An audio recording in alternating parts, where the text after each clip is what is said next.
আজ শুক্রবার। আজকে আমরা বের হচ্ছি কোন একটা মানুষের ছোট্ট একটা ইচ্ছা পূরণ করার জন্য। চলুন দেখি সেই মানুষটাকে এবং কি তার ইচ্ছে। আজকের ইচ্ছেটা পূরণ করা যাবে সুমন, ইনশাল্লাহ। সালাম আলাইকুম। ভালো আছেন না?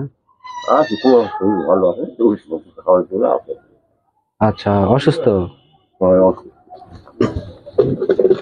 এমনি চলাফেরা ভালো মতো করা যায়? হ্যাঁ, মসজিদে যাওয়া আসা করে পারি। মসজিদে যাওয়া হয় ভালো মতো? এমনি বাজার ঘাট আর কোথাও যাওয়া হয় না? বাজার সঙ্গে যাওয়া যায়। আচ্ছা, কয় ছেলে আপনার?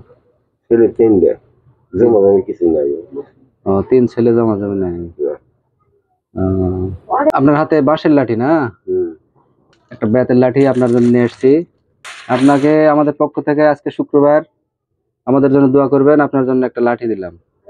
আর আজকে এই মুহূর্তে আপনার খাবার কি ইচ্ছা করতেছে?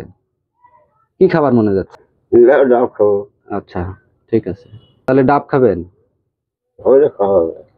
ডাব পাওয়া যাবে এখন? আজকের ইচ্ছে হলো একটা ডাব খাওয়ার। তো অনেক বয়স হয়ে গেছে, যেহেতু বাজার ঘাটে যেতে পারে না, তাদের হয়তো অনেক খাবার ইচ্ছা করে, অনেক কিছু খাবার ইচ্ছা করে, কাউকে বলতেও পারে না, মনের কষ্ট মনে থাকে। আমরা এখন তাকে ডাব খাওয়ানোর একটা ব্যবস্থা করতেছি।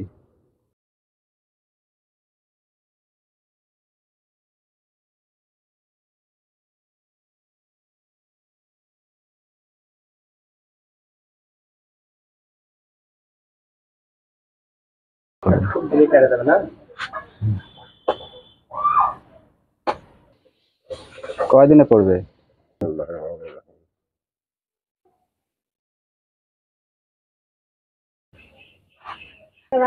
আল্লাহ তুমি কি করো, সম্মানের ভাগ্য হয় না বাবা।